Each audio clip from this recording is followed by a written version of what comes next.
And if people join after the fact, I'm going to do my best to let them in as we go. So first of all, good morning. Thank you all for being here. My name is Christopher Thomas. I will be hosting and presenting this morning. I work for the Office for the Lancaster County Homelessness Coalition as part of our training and equipping series. The title of this presentation is "What Does the Data Tell Us?"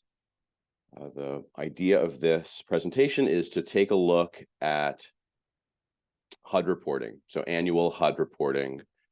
What does HUD ask for? So we'll add some context first before we proceed to some of the actual data that HUD's got on record for us for the last few years. Before we start, I'd actually like to run a short poll that I just launched. So in your Zoom window, you should now, I think, be prompted to answer 3 questions.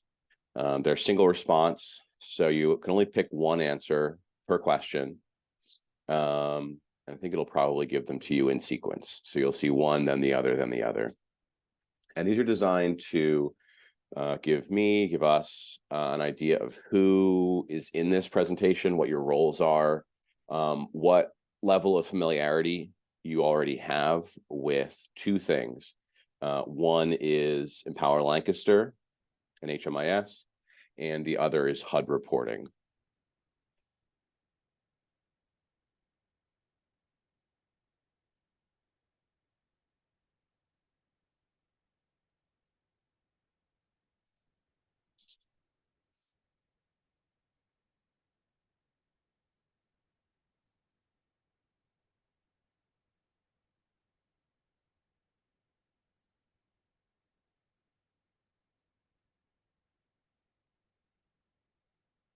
Okay, I think we've got almost all of our answers in.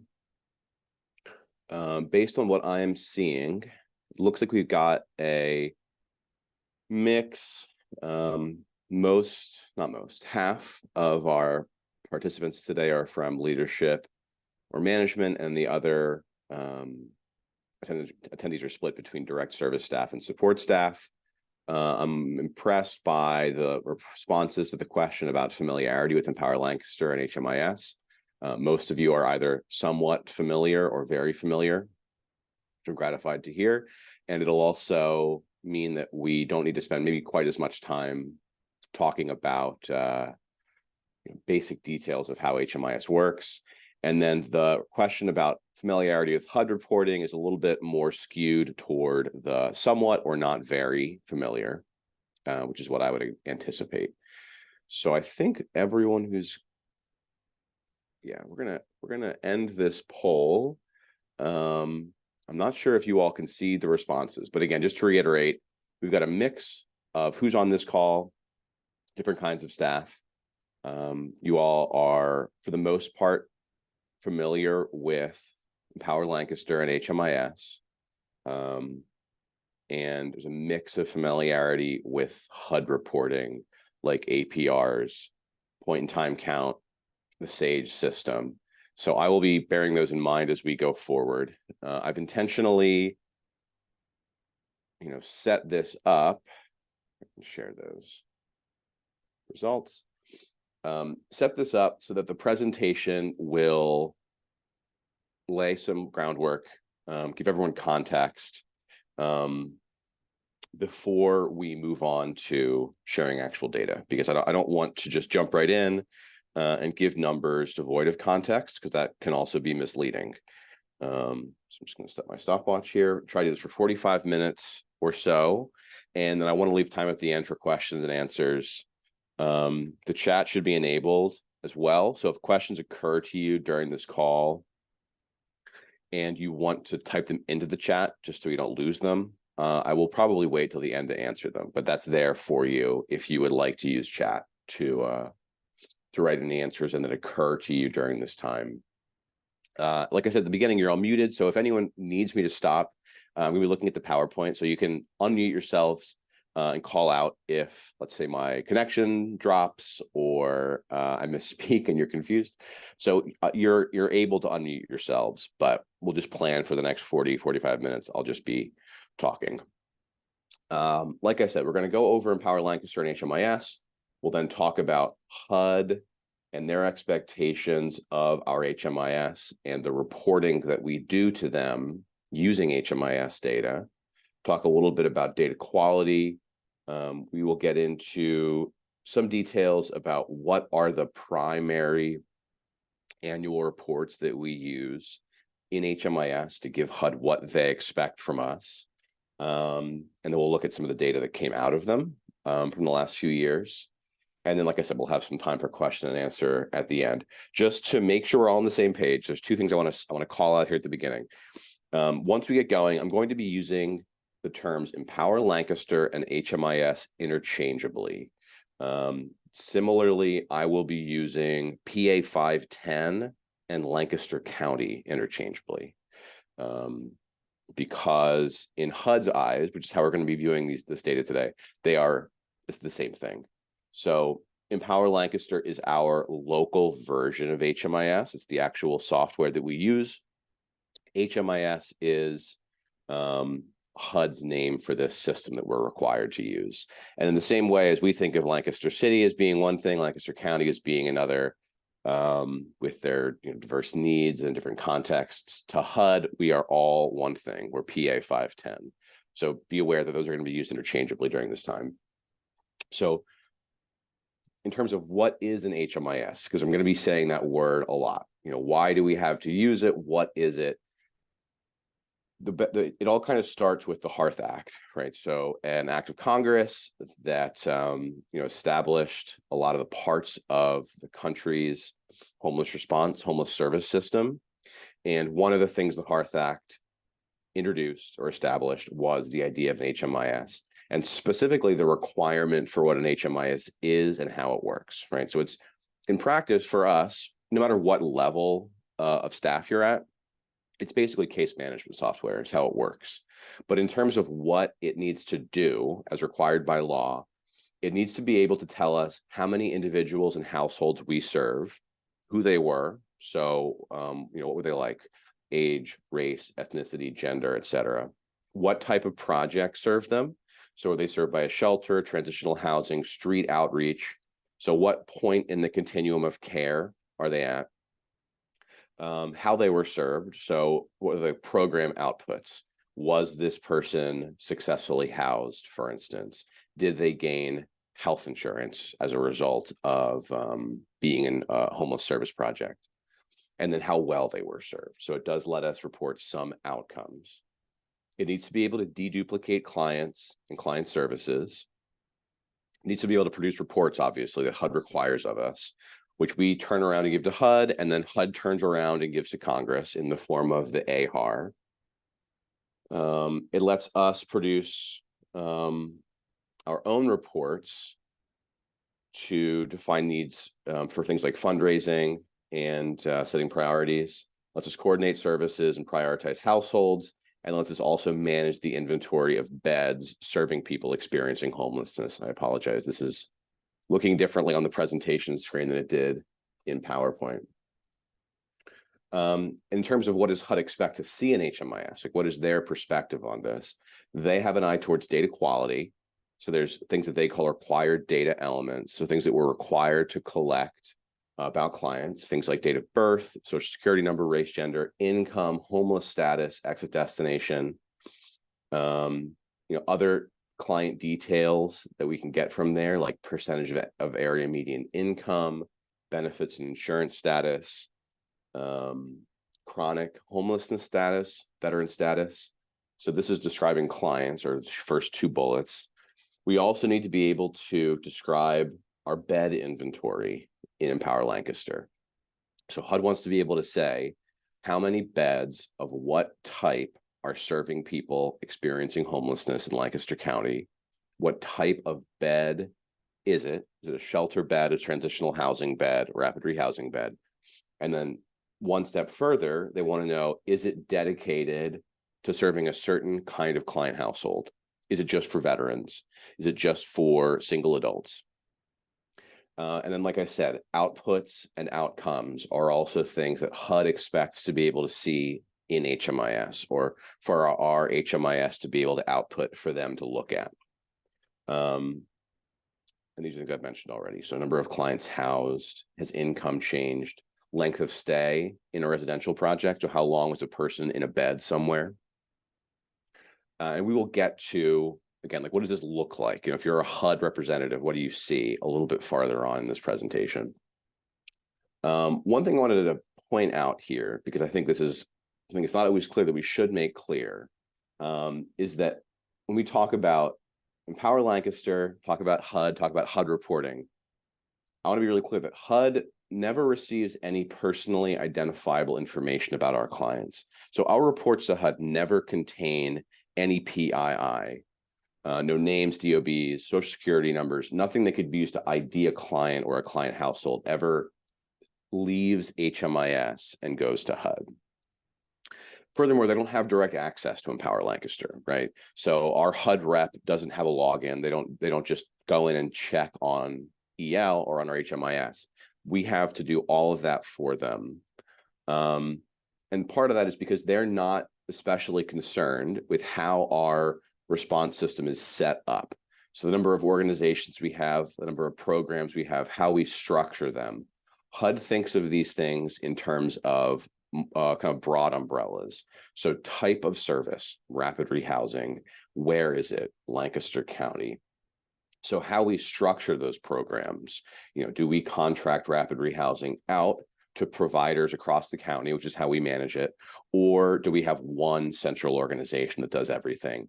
In HUD's eyes, they might prefer one or the other. One might be a better practice, right? But for reporting purposes, it all looks the same to them. They just see a field of numbers. Imagine an Excel spreadsheet is basically what they get for us. And what this really means, and why this matters, is that HUD is not very sensitive to context, right? Numbers need to speak for themselves. So the kind of points of context that help us day to day, help us to understand each other, help us to make Empower Lancaster work better for us, are things that to HUD are totally secondary.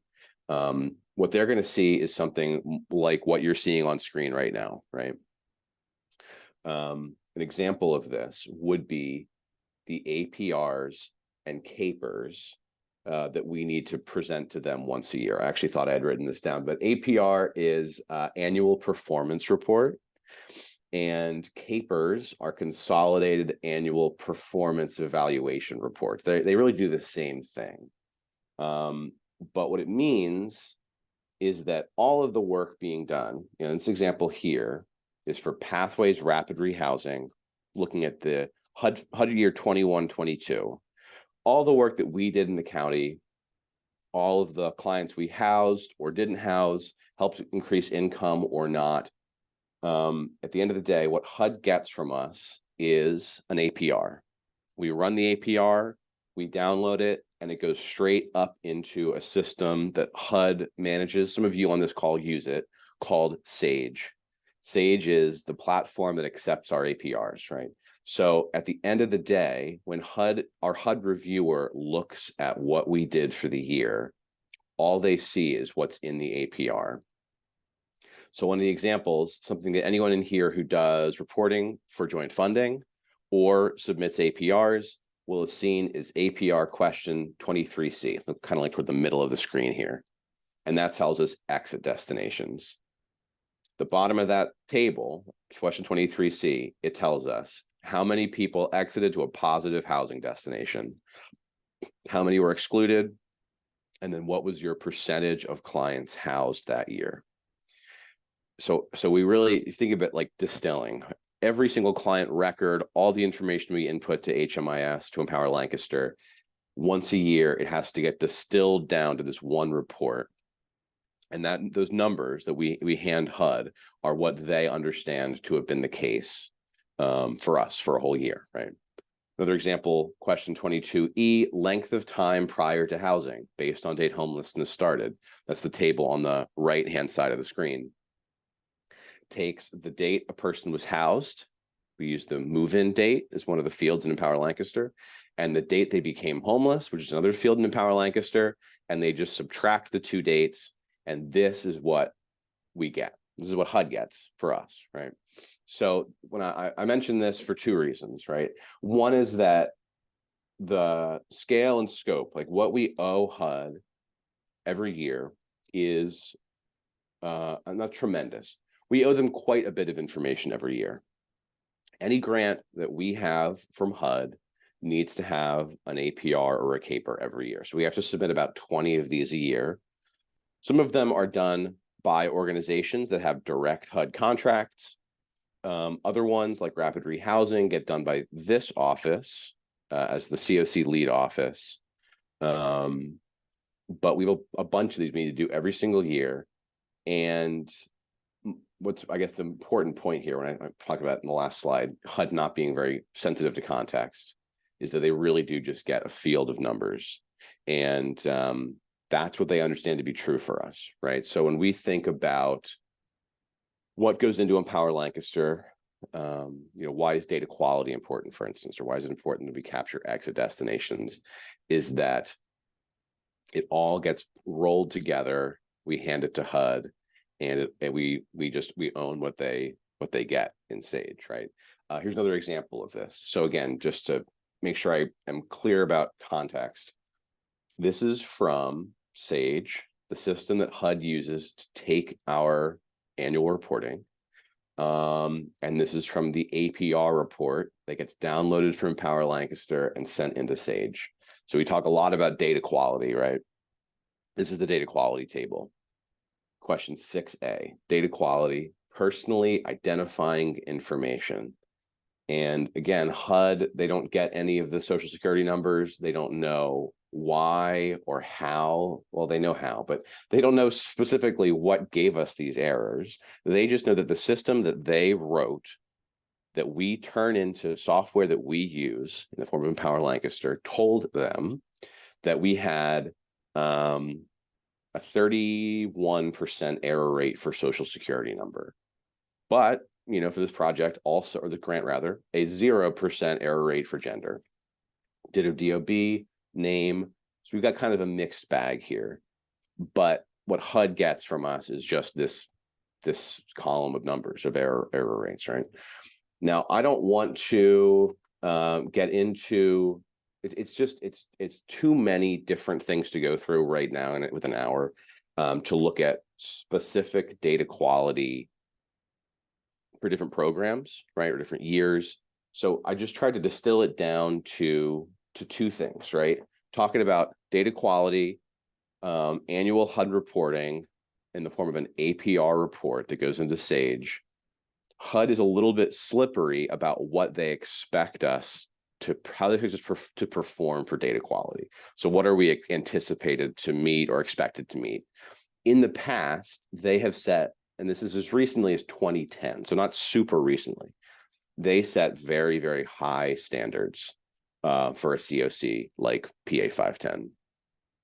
So the lowest error rate, when we say not for street outreach, or you can't see me pointing, the first row here, street outreach, 90% of required data elements. That means that we should be seeing a 10% or less error rate for those required data elements. Things like PII, exit destination, income, disability status, all the way up to some projects they've asked for perfect data. So 100% of required data elements for Rapid Rehousing. Ditto PSH projects, coordinated entry. So they've, in the past, they set very, very high standards. And in terms of how we have done in comparison to those standards, and I mention this not because there's someone in an office in Washington, D.C. who sees that we missed the mark and that they're going to punish us. And that's not at all what I'm saying. But I'm trying to point out that there's a range of performance that Lancaster County has had for data quality for these different project types, right? So if we were to say, where could we afford to do better? What project types are doing best. The second list here shows the range of data quality we had in the last HUD fiscal year, right? That closed on September 30th, 2023. And you'll see I've got it broken out by project type. In some cases, our best data quality points are very, very nearly perfect, right? You look at almost all of these, actually, all these project types have very, very high ceilings, right? Some of these projects are doing 100% for some of those data elements. Others are much lower. Some of them we're missing all of them for. And I mentioned this again, not because this is a red alert or an emergency that we need to fix, because we can't fix this. The year is over. It's done. Next year, this will get turned around into one of those APRs, and we'll give it to HUD. It'll look like this. They'll just get a field of error percentages. I bring it up because this is one of the ways that HUD can judge PA 510's performance. And it's like turning a ship, right? It takes time. It's why we have these monthly meetings, for instance, talking about data quality, why we have set data quality standards in annual contracts, is to slowly turn ourselves toward having higher quality data. And that doesn't mean, unfortunately, it's never going to mean having 100% of required data elements, but it can mean that we move the ceiling even higher and we raise the floor higher as well, right? So we make progress, not perfection, right? I realized one thing I did not mention, we're doing okay on time here, is what are those data elements, right? There's 15 of them. I should have listed those first. The first ones are these 6 here. They've changed this to be 5 now, but name, SSN, DOB, race and ethnicity, and gender. The other 10 are COC, so where was this client served, disability status, income at entry, annually, and exit destination, and veteran status, and there's 3 more. But so kind of scan of client information. If you're imagining, I know not everyone here is super familiar with EL. I'm trying to be sensitive to that. But if you imagine the first screen, you're enrolling a client, right, in Empower Lancaster, basically the things on that first screen are the data quality, or the data elements rather, mostly that HUD is looking for.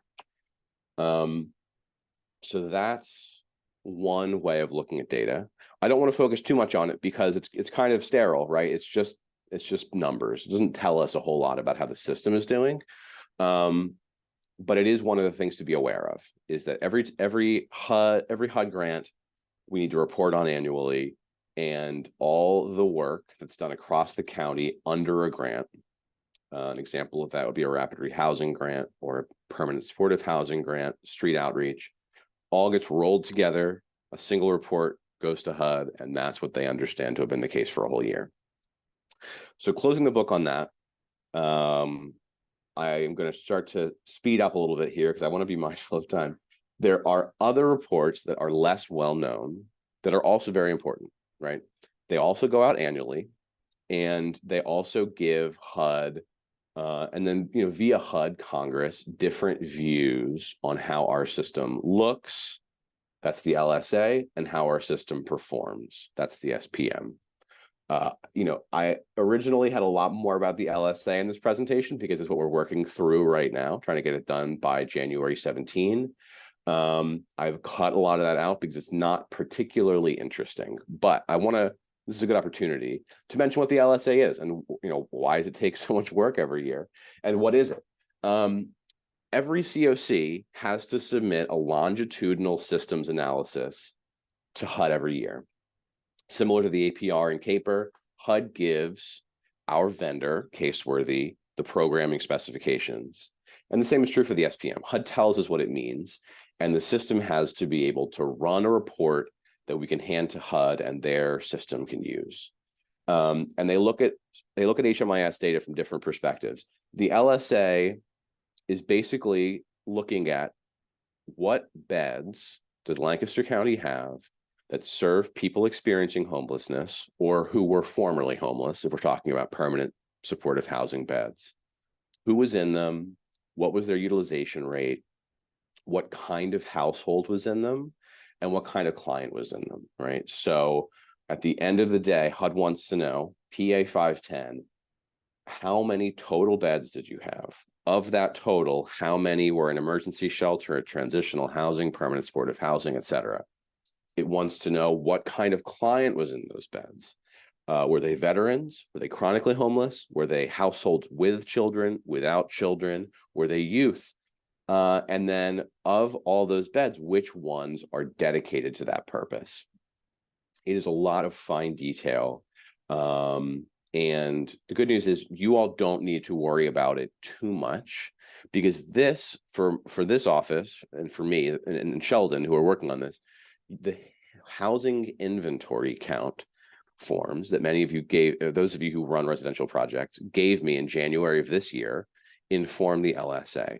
So we're always in process. Next month, you'll get another housing inventory count as part of the annual HIC and PIT, which I will describe briefly in a second, just so we don't leave anyone behind. And all of that ends up in HMIS, and then it ends up going to HUD, and then ends up going to Congress. Really quick, just because I don't want to take anything for granted. Something that I'm not going to be talking too much about, because we already talk about it a lot, honestly, at a lot of meetings of homeless service providers, COC meetings, contact with press, Lancaster newspaper. The PIT and the HIC, the point in time count and the housing inventory count, are also annual reports that we submit to HUD. They're a little bit different though, because we really don't just use HMIS data to submit those the way we do CAPERS, APRs, LSA, SPM, because there is an element to the point in time count and the housing inventory count that comes from outside of HMIS, right? So the point in time count, looking at on a single night, how many people were experiencing homelessness in Lancaster County. Some of those people are going to be unsheltered, which means that they're not going to be in a bed someplace. They're not going to have an enrollment in HMIS. We need to go out in the world and find people, right? And then the housing inventory count is sort of similar, because not every bed serving people experiencing homelessness in Lancaster County is in Empower Lancaster. Some of them are managed by someone else, right? So I mentioned those just so we're all aware that there is an annual accounting that goes to HUD of the number of people experiencing homelessness and the number of beds designed to serve them just for a single night. And that is very important, and it really is useful to us for messaging, because it just gives you something that HMIS it's so hard to get, which is just a single number where you can really say one night, this number of people, this many of them were unsheltered. It's got a much stronger impact than a 20-page long APR report, right? But I think we generally do a good job of talking about those.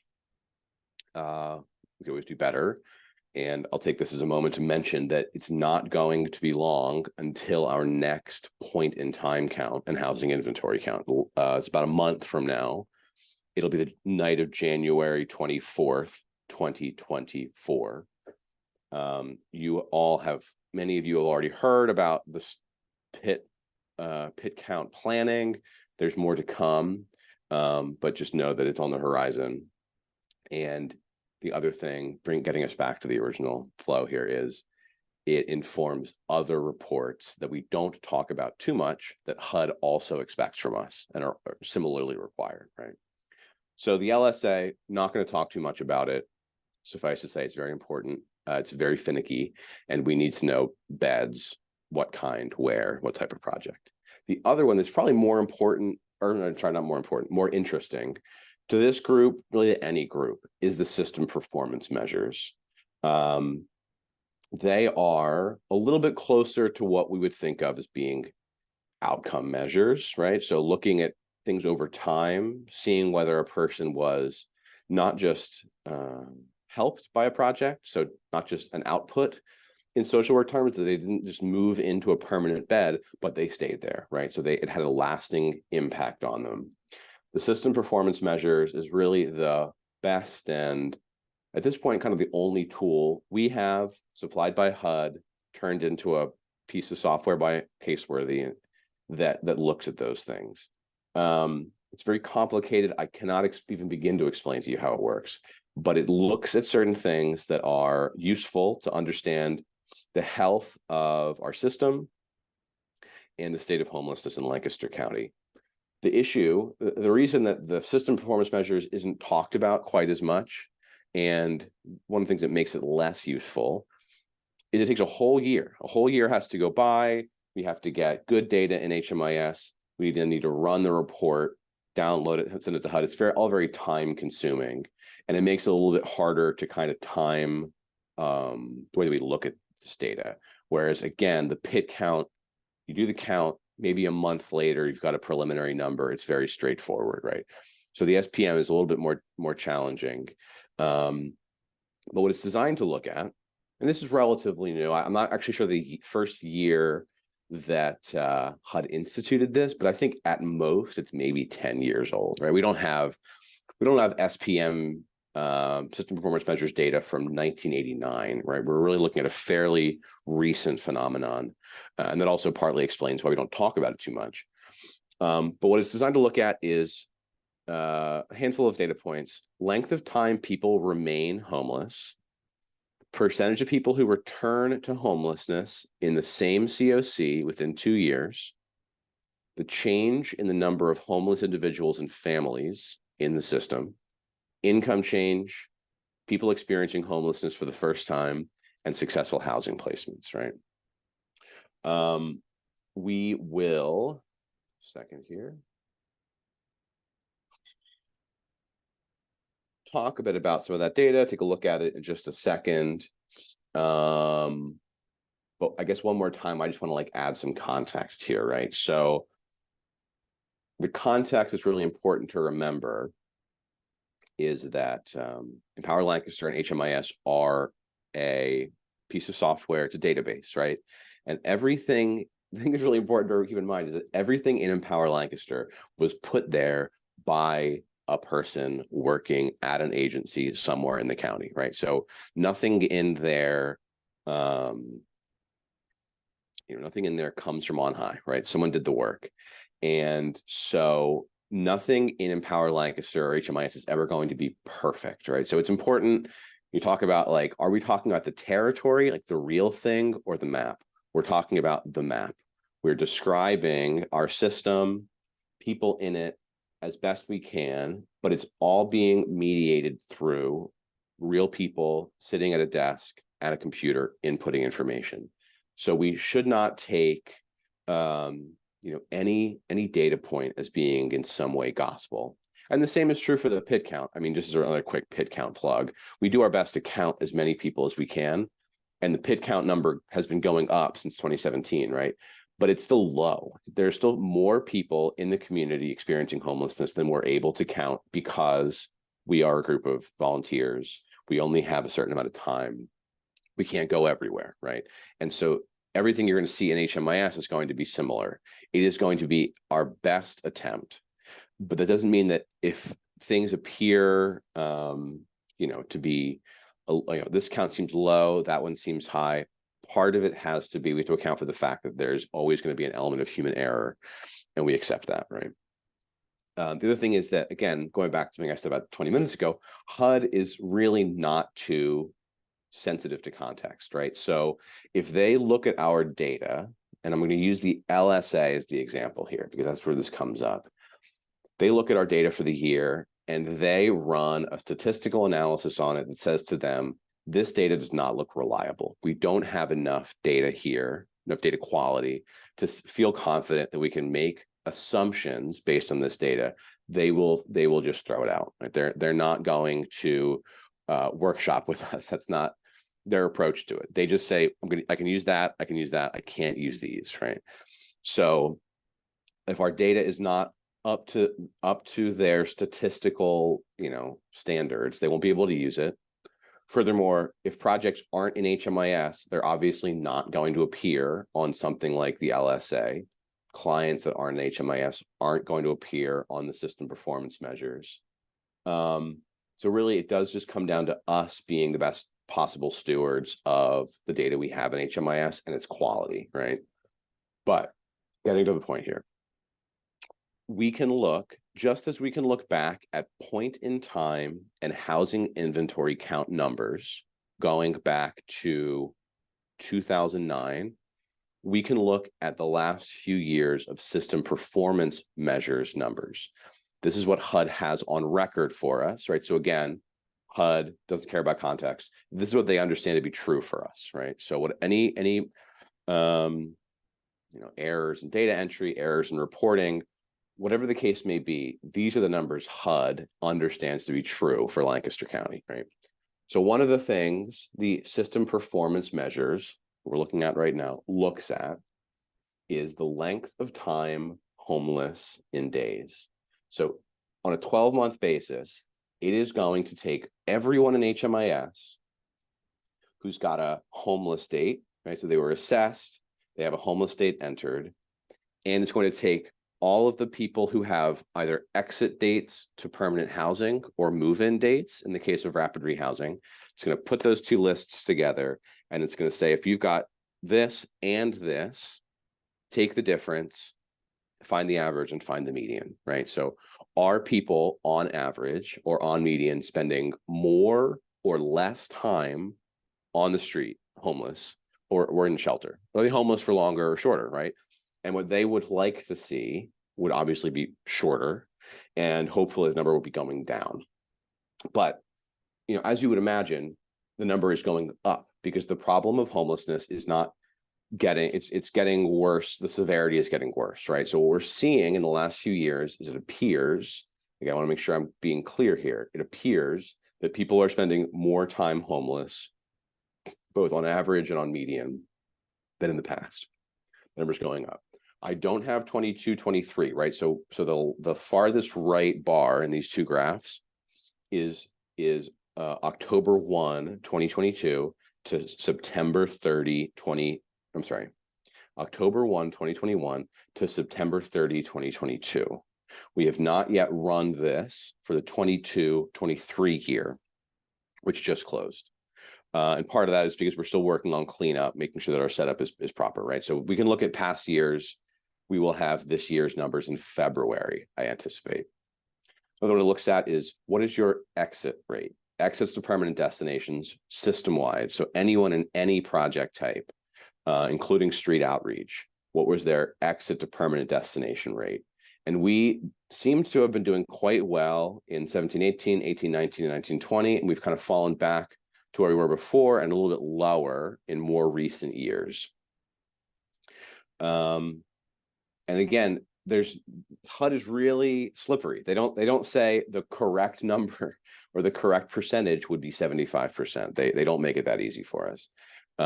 What they do is give us a set of tools like this that we can look at, obviously report to them, and then draw our own conclusions, right? Another one of these is returns to homelessness within 2 years of exit. So what the system does is it looks in the months you give it at people who returned, who had a homeless day, they came into homelessness, and then it says, does that person with that client ID have a permanent exit in the last 2 years? And it does the same thing for 6 to 12 months, 12 to 24 months, or I'm sorry, 0 to 6, 6 to 12, and 12 to 24. But just to keep it simple, I just looked at in the last 2 years numbers, right? So these, you can see each of these clusters of bars is a HUD operating year. So this is October to September in those 2 years. And what it's looking at here is seeing people who entered homelessness, who had a homeless date in that reporting period, had they been exited in the preceding 2 years from any of these 4 project types, right? So were they previously housed by our system, and then they became homeless again? You see here, our return rates are actually pretty good. As you might anticipate, most years, permanent housing has the lowest return rate, And except for these first few years where data appears to have been missing, street outreach is a higher return rate. Shelter and transitional housing are somewhere in between. Now, one thing, again, we're running out of time, but something to remember is that, again, this is only data in a system, right? So it doesn't mean that there weren't maybe additional people who returned to homelessness, but if it didn't happen in Lancaster County, right, and it didn't get put into our HMIS system, we have no way of knowing, right? So the thing about homelessness and homeless services is that because of how HUD has structured, again, via the Hearth Act, homeless services in this country, we are very cut off from other COCs, right? So we don't have a second step where I look to see, okay, so I had a 5% return rate for permanent supportive housing in 21-22. Were there more who returned to homelessness in York County? It's just not possible. It would obviously be very difficult to do that too, but we're kind of limited in the scope of what we can see just to Lancaster County and HMIS. But this, I think, returns to homelessness, I think, is kind of the one thing where we can say we have done relatively well. We've actually done better in some ways in recent years than in the past, right? So it appears as though, again, I'm trying to be sensitive to context here. It appears as though Lancaster County does a good job, pretty good job of keeping people housed who successfully exit our homeless service system. One more here. This is looking at something similar, which is who are people who are entering homelessness, as far as HMIS can tell.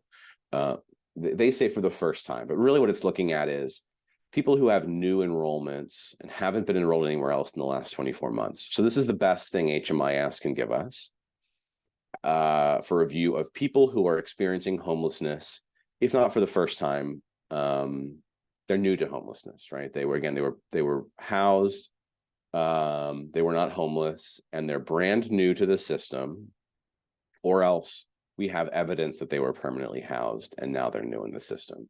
And this one, again, is interesting because it actually shows a dip in the last few years, particularly during COVID, of people entering the system for the first time in the last 24 months.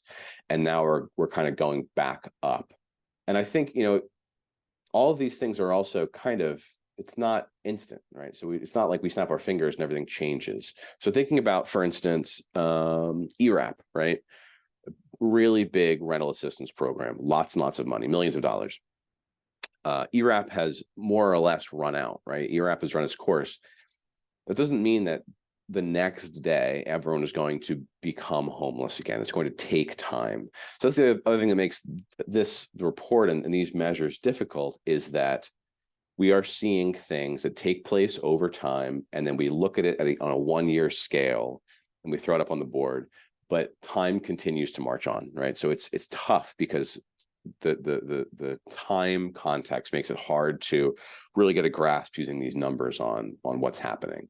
It's part of why, again, the PIT count is really useful, because it's just a single number, single day. We can say for a certainty that's what we've got on the board. Really quick, we're running out of time again. What does HUD want us to do? And we don't really have a simple answer to that question, but we do have something that HUD has defined actually in law, or in their statutes, of what constitutes a high performing community. And what that means is high performing communities can apply for grants that other communities can't. There's very few. Actually, I don't know if there's a single high performing community in the country at this point, but they have defined it, right? So they have standards for what would constitute a high performing community. And those are average length of homelessness, reduced recidivism. So people who are becoming homeless at any point in the last 2 years, so coming back into homelessness within those 2 years. HMIS coverage, right? So they want every bed that is in your COC serving people experiencing homelessness to be in your HMIS. They want to see that we're serving families and youth, they want to see that we're serving them well, right? So they only 5% or less have become homeless again within 2 years. And then they also want to see permanent housing clients move independently, 85% of them to be exited to permanent housing once their program is ended. And the way that they measure these is either having a very low number, right? So looking here at C1 in italics, mean length of homelessness. Either the mean length of episode of homelessness within the COC is fewer than 20 days, or the mean length has reduced by at least 10% from the preceding year. So we're going to call back really quick. That's average length of homelessness, right? If we go back, let me go back. There we go. The target number that would constitute a high performing COC would be 20 average days of homelessness. So with that, that speaks for itself. What does that mean? It means that a person was homeless for less than a month before being housed permanently. That is not the reality here right now, right? But that is when we talk about HUD reporting, giving data to HUD, what do they want? In some ways, they're hesitant to tell us what they want, but obviously one thing that would constitute a high-performing community would be resolving homelessness very quickly. And like most communities, or potentially all communities, we are not there right now. Our average length of homelessness, the lighter blue bar, is increasing. And if I had to guess, I can guess, in 22, 23, it will be still in the 200s or possibly even higher, right? Other ones here, 5% return rate or less. Even though I think we're doing quite well, we would need to bring our return rate even lower to meet that mark. And then last thing, I think this is my second to last slide, actually. How have we defined success for ourselves? So based on these system performance measures, so this bar graph we were looking at a minute ago, how has the COC defined success for itself in the past? These are not kind of contracted goals where anyone is meeting the mark or missing it, but what have we done in the past to say, here's what we'd like to be doing differently, right? We have 10 of them. We want to be trying to reduce the average and median length of time homeless over the previous year, right? So we're not going to look at this graph and say, okay, so it was 232 in 21-22. If we don't get it down to 30 days or less in 22-23, we will have really blown it. No, the idea is to move in the right direction, just like we talked about with data quality earlier in the presentation. We had the goal that some programs, not all, have an 80% permanent destination rate, and the COC wide, we have a 40% permanent exit destination rate. That's the street outreach projects have a 60% exit rate to either permanent housing or institutional destinations. We will have a greater percentage of adults exiting programs year after year. So we want to be moving people out of our overburdened system and into housing, obviously. Reduce recidivism, so reduce percentage of people who return within 6 months after exiting permanent housing, and then ditto 6 to 12 months and ditto 12 to 24 months. And reduce the number of people who enter projects with no enrollments in the previous 24 months. So reduce the number of first-time homeless clients year to year. And then last thing here, really quick, is the question of what are we doing with this? Why are we doing this? Where does it go? Obviously, we do this because HUD requires us to by law. We definitely do it because it's a requirement of our grants. We want to continue to get grants and also expand the number and amount of the grants we receive, right? So this is one of the ways that we do that. Looking at an annual renewal application, one thing you'll see is, did the COC have usable data, right? So they're going to break this down for the year, think of the LSA now, by different types of household, adult, child only, and different types of clients, so chronic, veteran, youth. And they're going to say, of these different types, could we use your data? And they set a benchmark. I think it was 3 usable files for our last renewal application. and we had 3, right? So we met it, we received points for that. But the thing to remember, that I should have been saying this whole time, is that HUD seems to like, I don't want to speak out of turn here, they seem to like to turn up the heat a little bit each year. So they tighten the things that they're looking for, they tighten the requirements, they tighten the programming specifications a bit each year. So we shouldn't anticipate that just because in the past HUD said 3 files will get you full points, that they might not a year from now say 5 files will get you full points, right? They are going to be trying to find ways to tighten our performance up, and by requiring our grant applications to have better data, that's one of the ways that they could do that. The other reason HUD wants all this data is just as we in PA 510 using Empower Lancaster roll our data together every year and turn it into reports on particular project type or all of our beds or our system's performance, so does HUD then take all of those COC level reports, roll them together, and hand that to Congress, right? So one of the things that they're required to do, HUD, is the annual homeless assessment report, or the AHAR, which they present to Congress every year.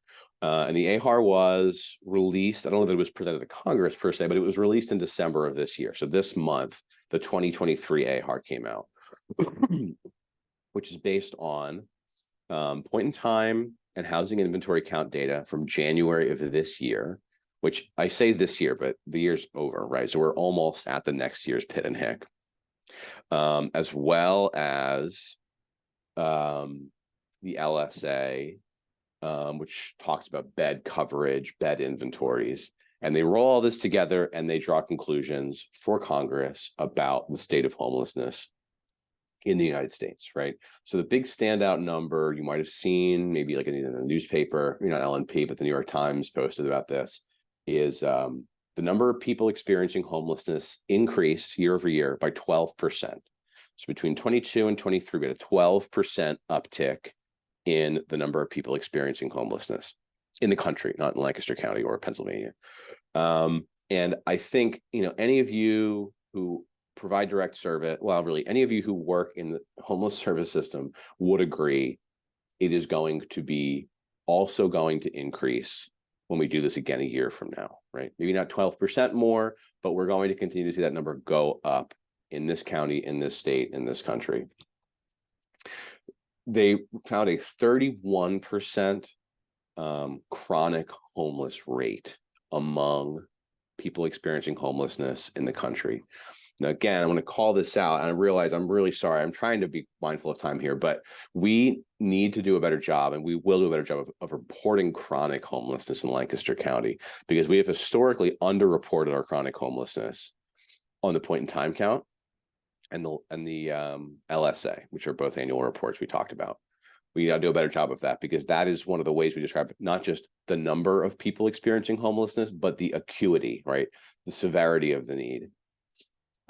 We've only seen an increase in the country of 7% in the number of beds serving people experiencing homelessness. So that's just simple math. If you have 12% more people experiencing homelessness and 7% more beds, and the system was already basically at capacity, that leaves a lot of people with no bed to go to. Over 20% of the United States homeless population are age 55 or older. 22% of youth, so people I shouldn't say youth, young people, anyone under age 25 experiencing homelessness were unaccompanied. And this was the highest single point in time count in January 2023 ever captured. I've already gone over this fourth bullet here about how all this takes time to gather, compile, and clean. It's very frustrating, but it really does take about a year for HUD, between us pulling it all together, cleaning it, compiling it, and submitting it, and HUD doing the same. It does take about a year, right? So we're always behind on the reporting. And that means that it can be really challenging for us to use HMIS data to draw big conclusions because of the amount of time it takes. And then when we think about that on one hand, and the immediacy of the need of the people we're trying to serve on the other hand, they could hardly be more distant, right? So being able to keep both in mind at the same time is a real challenge, but it does serve us. in terms of our relationship with HUD, our funding, other fundraising, right? Being able to demonstrate not just need, but also performance, right? We are successfully housing people. We are successfully keeping them housed. Does serve us all. So I said I would take questions really quick. Thank you all. I misspelled my name, but there's my email address and phone number. If anyone would like to get in contact with me, talk more about this data, where did it come from? What does it mean? Again, I really want to stress every single time the context is really important. And I've done my best during this time, could have done better, I'm sure, to give context so that it makes sense and so that we don't draw conclusions that go beyond that context, right? So it's not perfect, but it's the best we've got, and we can all work together to improve it and to get more accurate data. So I'm going to stop here, look at the chat. I see someone asked about slide deck being made available. Yeah, I think we can do that. The recording should also go up on our YouTube. If you are on YouTube and you look for Lancaster County Office for the Homelessness Coalition, you should find our YouTube page where previous recordings have been put up, and this one should be up there soon as well. Does anyone have any questions? Feel free to unmute yourselves. You shouldn't be locked into being muted. You should have the ability to unmute yourselves and just call out questions or type them into the chat. As far as time goes, I don't think I have anything back to back with this, so I can go a little bit longer. If all you need to leave, obviously you don't need to stick around. But I want to thank you all for your time and those of you who did attend. Thank you. I realized that was just me talking for an hour, so I know it's not the most engaging thing, but thank you for your time.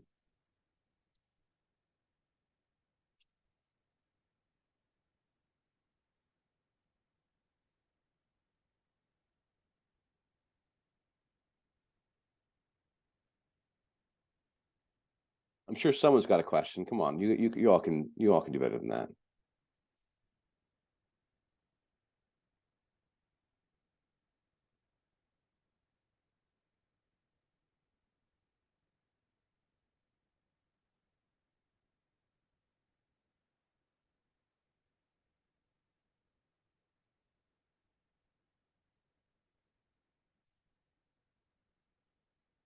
Okay, well, I offered, I tried. Thank you all for your time. We will, I don't know that, I'll see if I can email this out. I didn't set this meeting up, so I don't have the actual attendee list and their email addresses. If we can email it out, I will. At the very least, this will be available on our YouTube page within the next few days, like I said. So again, thank you all. Take a look. Contact information is here. Any questions you want to ask, I'm always available to answer questions. And if nothing else, I'll end the meeting. Thank you all for your time. Bye, everyone.